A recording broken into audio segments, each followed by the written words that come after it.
Hi, it's Harriet from Portastic Gundog Adventures. So, it's been a bit of a weird week. So, it's the first day of the second lockdown. And also, this week, I've been watching the American election, which has been quite interesting. Yeah, we have to see how that pans out. Yeah, so I hope everyone's well.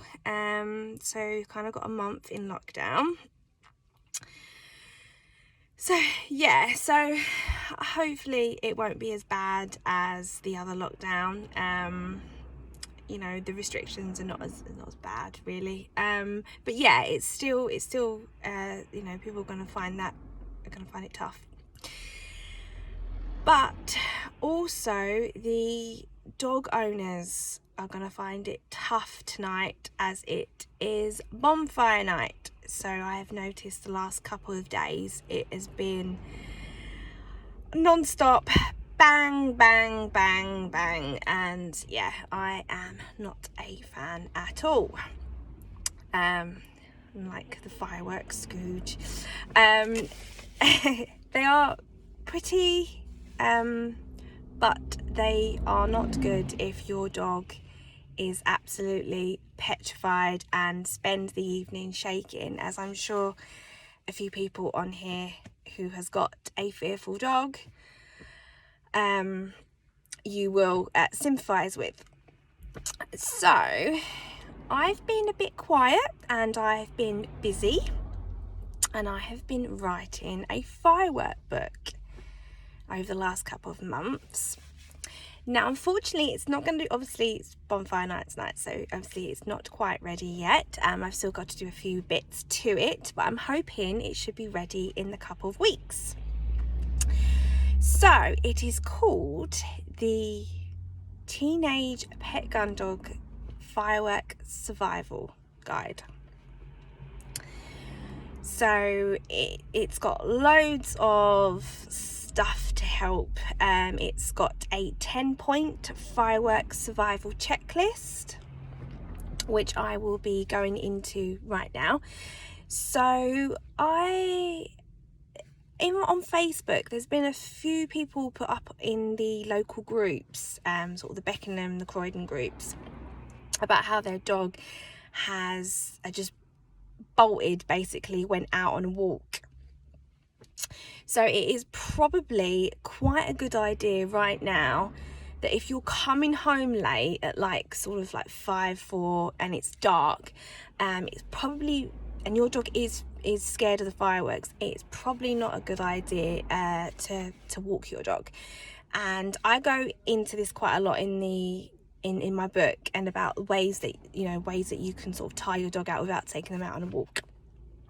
But if you can take them out, make sure you take them out for a bit longer so they're tired, and obviously feed them a little bit earlier, before say about 5 or 6, when you're going to start hearing bangs. But if you can't do that and you get home at that time, it's probably best and safer if you do not take your dog out, because I have heard a lot of kids are like setting them off in like public fields, and obviously that is actually against the law, and you can actually report it to the police.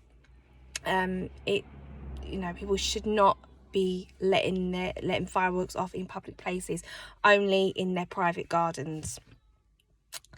And also, if it's after 11 as well, you can do something about that.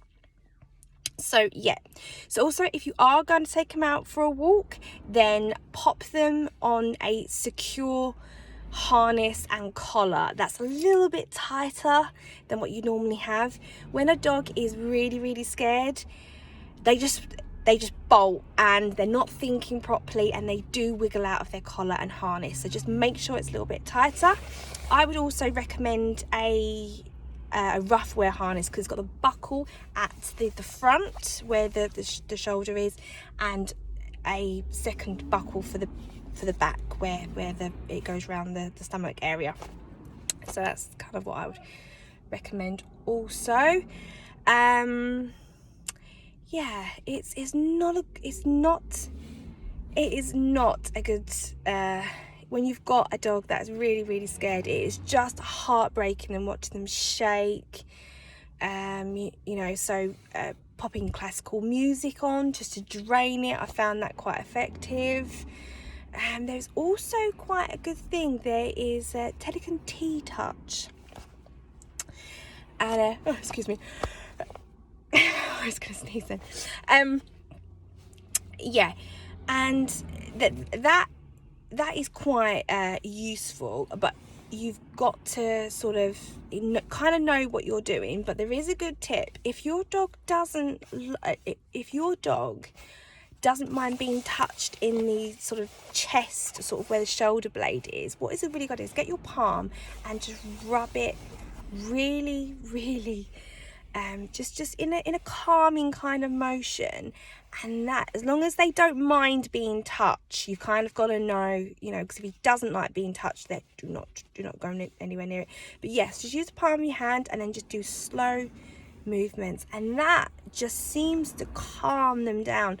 I used to walk a German Shepherd, and she was very reactive, and when she was all stressed out, I just used to do that, and that just used to calm her down. And I do that with Finn when he's a little bit hyperactive, and that just sort of calms him down. So you could try that, because when dogs are really, really scared, they do not take treats.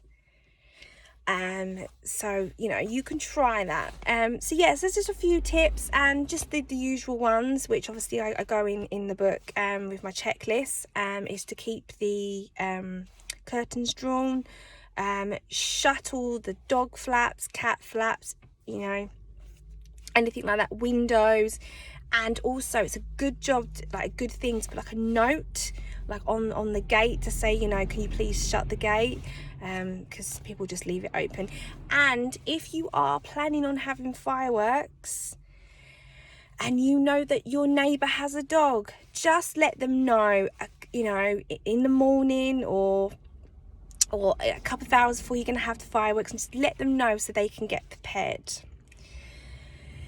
Right, I hope those tips have been helpful, and if you are interested in getting your hands on a copy of my book, it should be ready in the next couple of weeks. So if you are interested, just pop a message or message me privately or message on this post, and I will let you know when it's out, because the pre-order link I should be sorting that out very, very soon. Right, so I hope your dog is okay tonight. I will be thinking of all those scared dogs, and yeah, and it's not just the scared dogs as well, it's the owners. It's just a really horrible time. So if you do want any advice as well, just pop a question or anything I can help you with. Okay, I will see you soon. Bye.